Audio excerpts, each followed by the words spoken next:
Hello, class that receives students and teachers.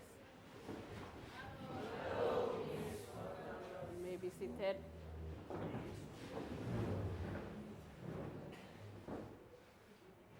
We are still on the same strand, the same substrand, same outcome and unit title.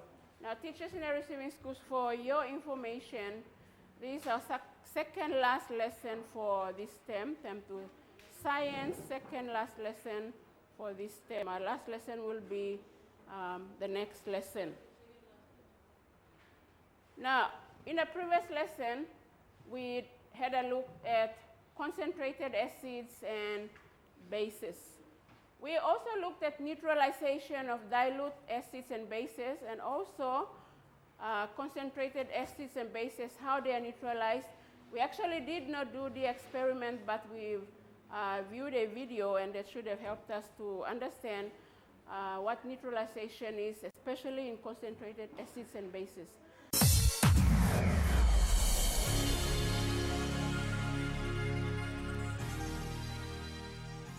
Now I have a question here for recapping or revision. What is neutralization? I'd like the class in the receiving schools, you give your answer to your teachers, and if I can have someone from the model class to give us the answer to that question. If I can have someone. Ella? Neutralization is when acid and base mix together. Thank you for trying. Anybody else who would like to add on? Thank you. Juanita?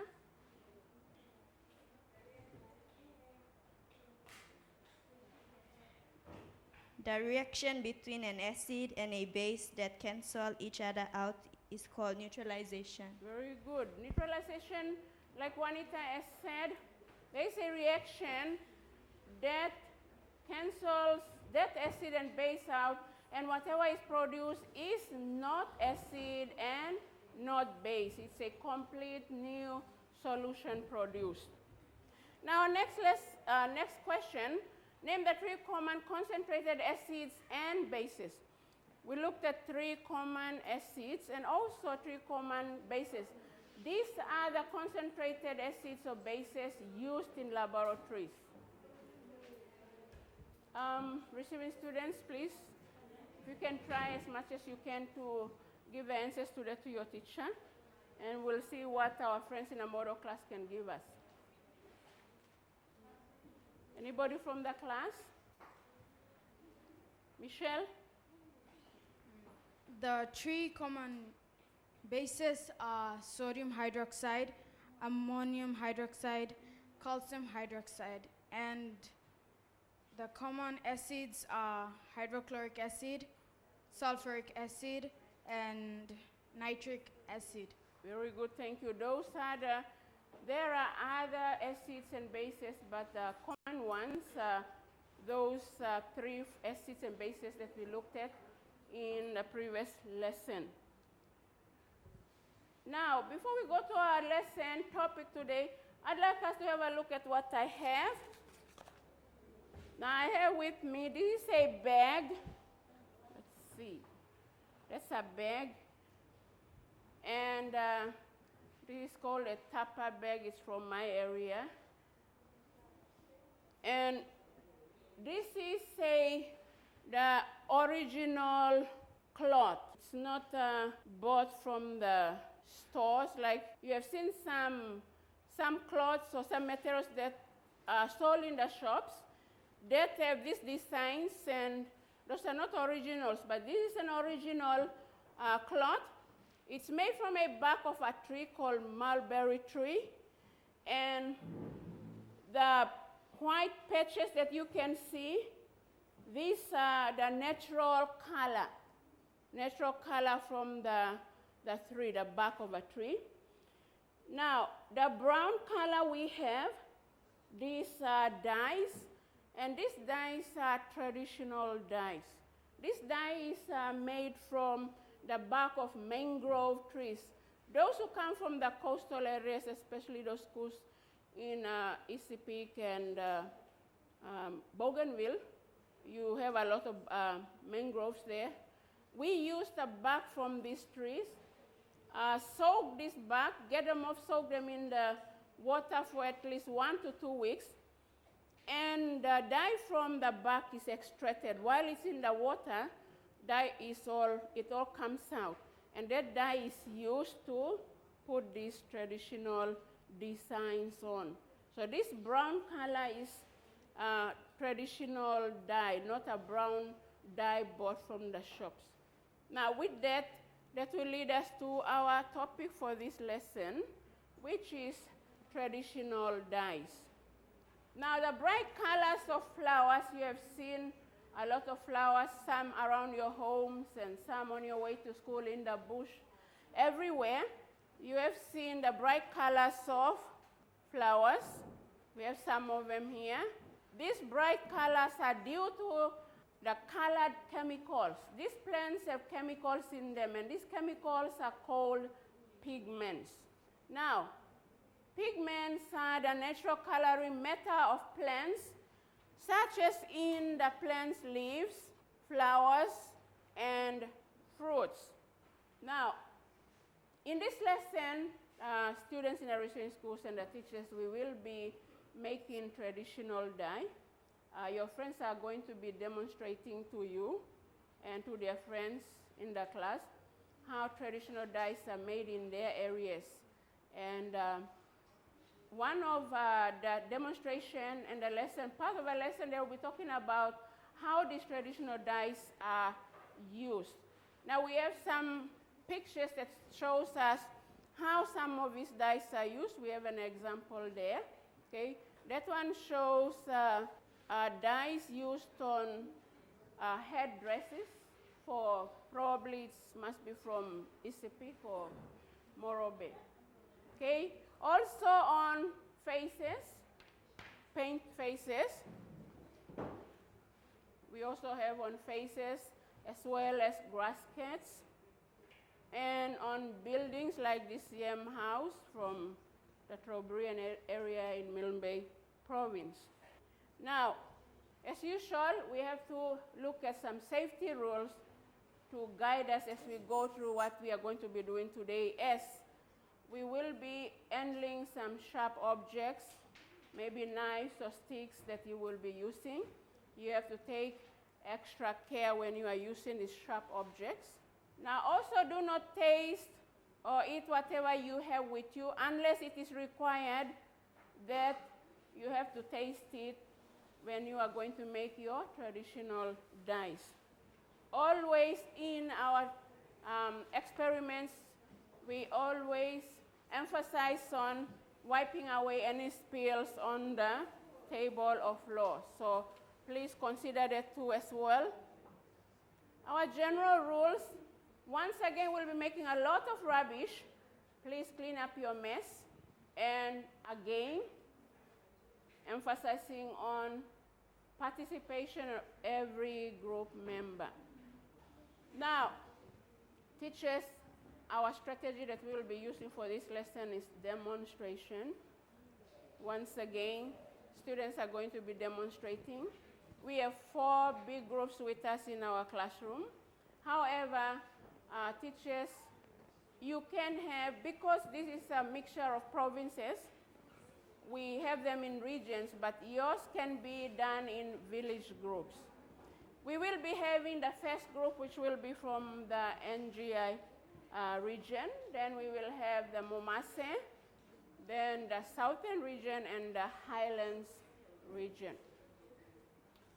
So, firstly, teachers, we will have the students to do the demonstration on how those traditional dyes are made. Then after that, we will have them to report to you what they are used for.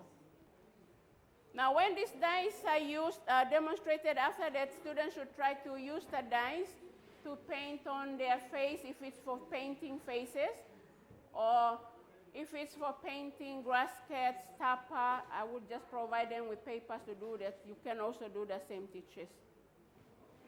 Now, don't forget, you are all given 2 minutes each.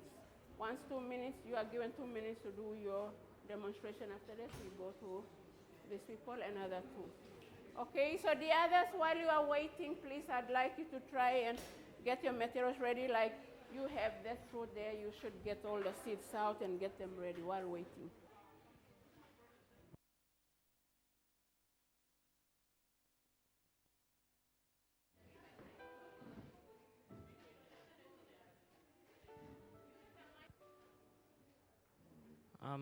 Today our group is our group from the New Guinea Islands will be doing a traditional hair dye from East New Britain. The materials used in these dyes are cool leaf, coconut, some tangets will be used too.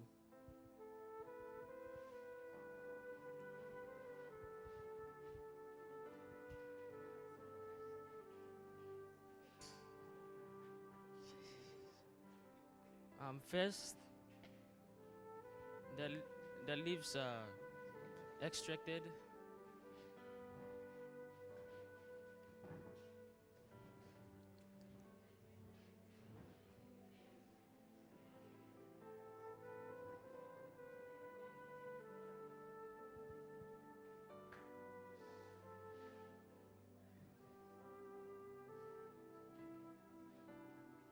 Okay, after that, the coconut is cut or scraped, and then it is eaten with the cool leaves.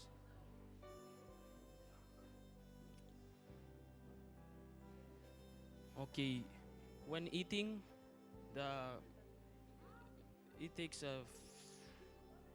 some time for chewing, so the color from the green leaves are extracted to the coconut to make the dye.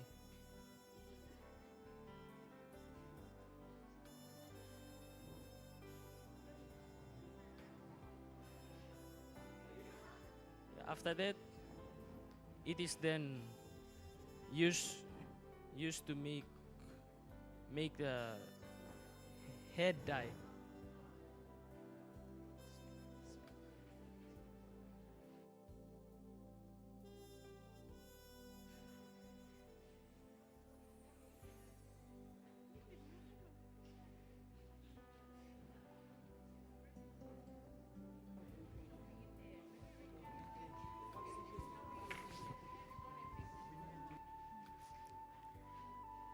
Our group and I have make a traditional painting and materials we use is kwasa, fruit, jar, stick, water and lime. Process to make the dye. First, break the skin and take out the red seeds. Put the seeds in the jar and smash them.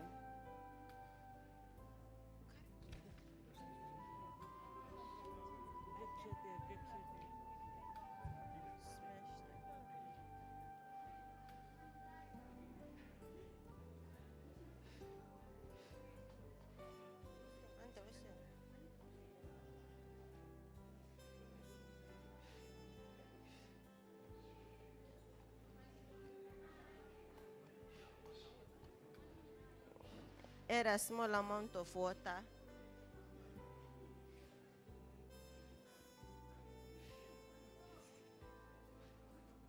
Mix the dye and water by shaking the jar.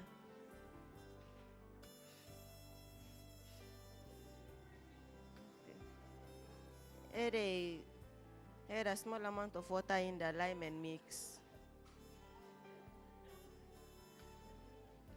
Pouring.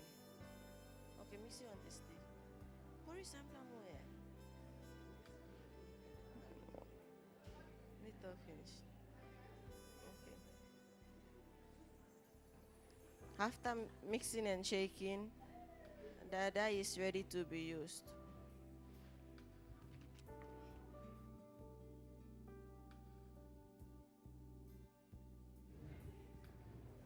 Okay, this is the Southern Region group, and we'll be doing the model of the traditional dye, and this traditional dye is found in Milne province. And we'll start with the materials that are needed or used in this traditional dye: coconut husk, lime, water, any object that is appropriate to use for the painting.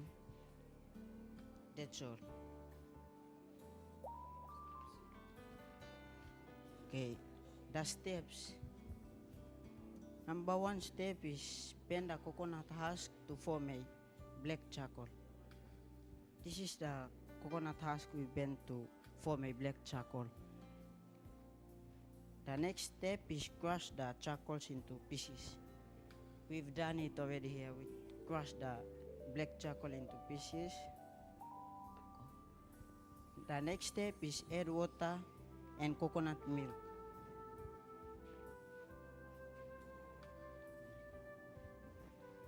Then add water to the lime.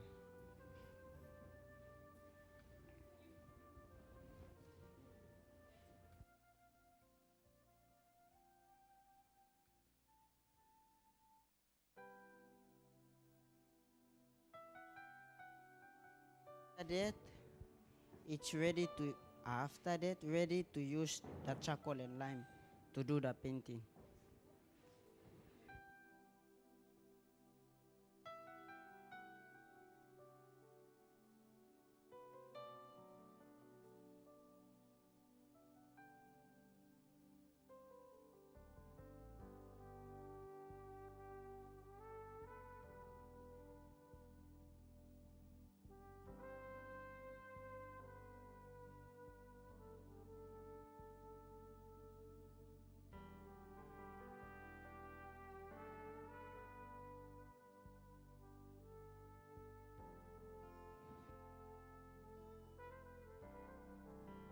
This is how we make our traditional dye.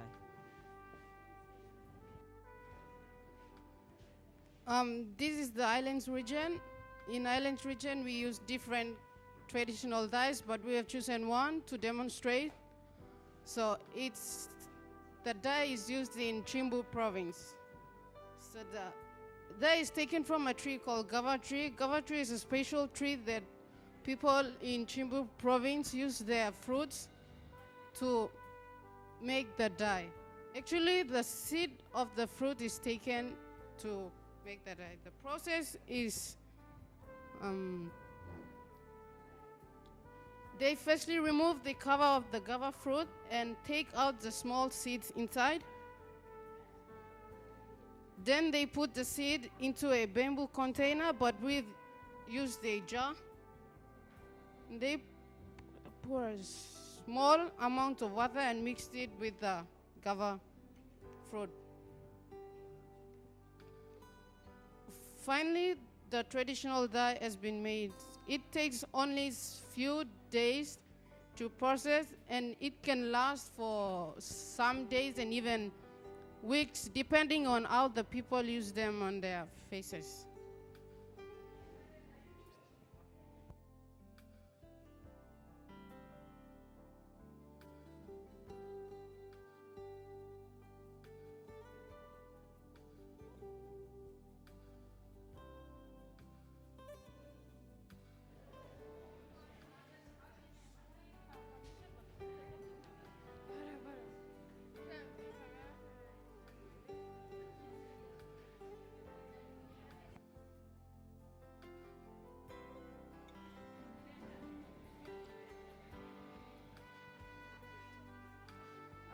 After we have done our green dye, as you can see above here, the hair is green, but when it dries, the liquid dries up, it's actually going to be really green. And this traditional type of hair dye is done occasionally on special events, and it will last for at least the whole day. During that special event, it will last, but when the event is finished and it is washed off, can't still remain.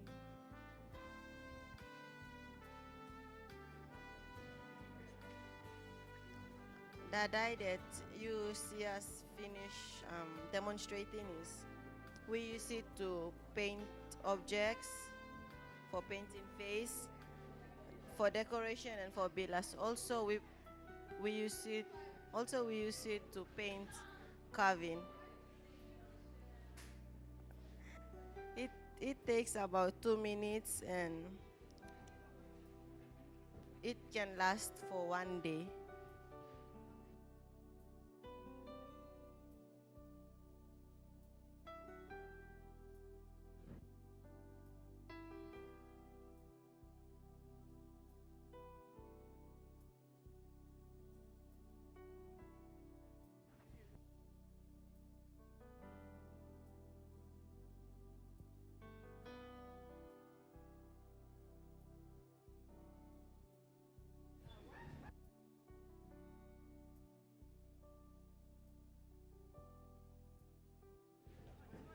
Okay, now you've seen the dye painted on his face, and that's the meaning of that painting is that this painting applies to only males, not females, and this shows the wait, yeah, it shows to male only, and it shows aggressiveness, confidence, and manhood to be a warrior when they are ready to fight with another tribe.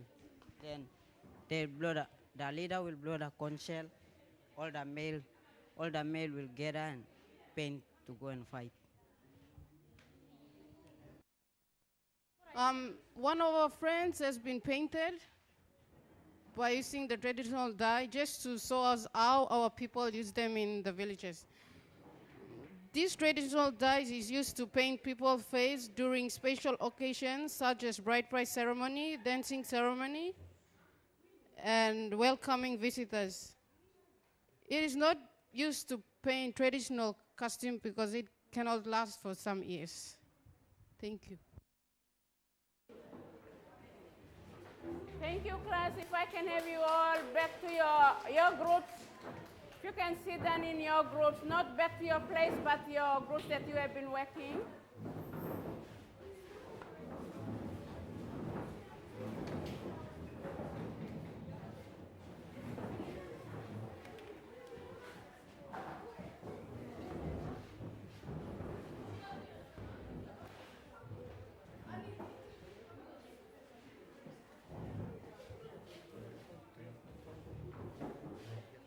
Okay. Class, the students in the receiving schools and the teachers, you have just seen the demonstration of how traditional dyes are made in each of those 4 regions we have. And they've also reported to you how those traditional dyes are used. Teachers, if you are unable to do yours in this lesson, probably you could use your arts time or one other lesson to do this activity.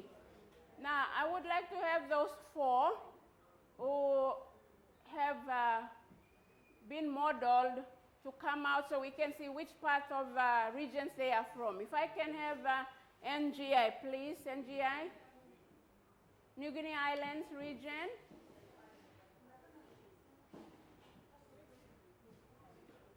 Thank you. Stand there. Okay, this is Lisa from the NGI group. Let's have Anita from Momase.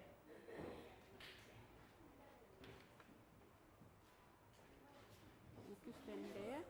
Okay, we have Michael from Southern region. Michael in the middle. And Jeffaniah from Highlands region.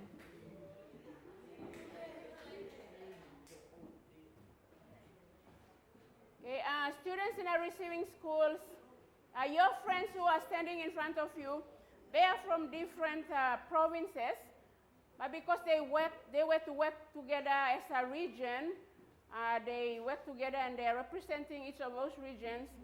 These are students from different provinces, but parents working here, so they're living together with their parents. I hope teachers, once again, you will have something like this done together with your students in your other lessons. Thanks very much. If I can have 4 of you to get back to your places.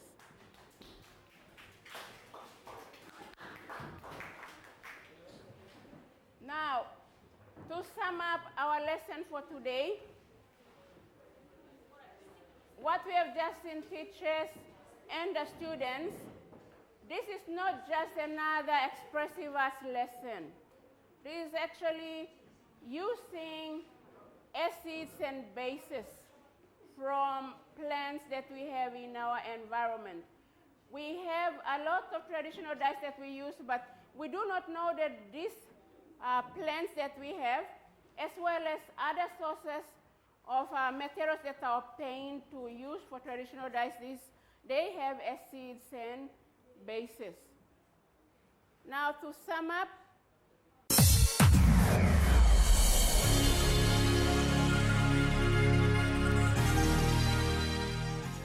our first summary point, most traditional dyes are extracted from the colored pigments of plants.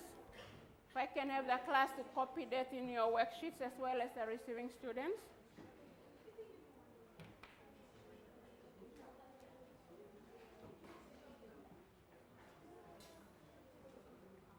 Pigments are natural substances in plants that give it its color.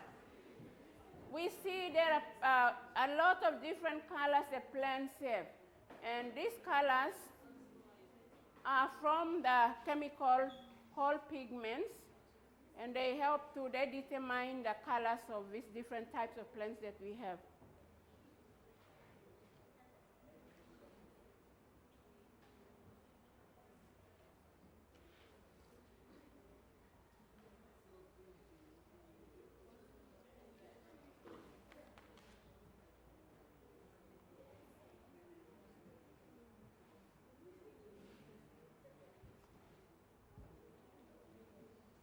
Pigments in plants have acids and bases.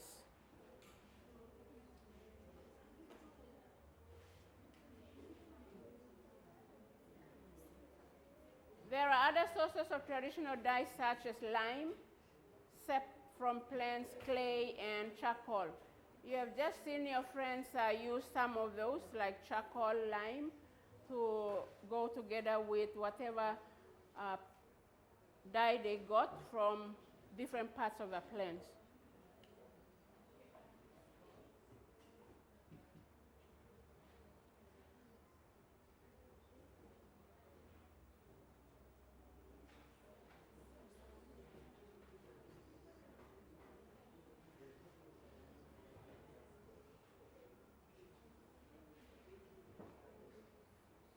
Our key phrase for this lesson is traditional dyes.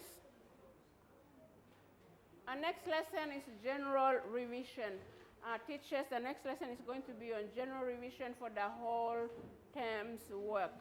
We've looked at 2 outcomes, that's 8.3.1 and 8.3.2, on meta and acids and bases. So this general revision is going to be on what we have covered so far in this term. And with that, thank you all so much, the class, the receiving students and teachers, for your participation.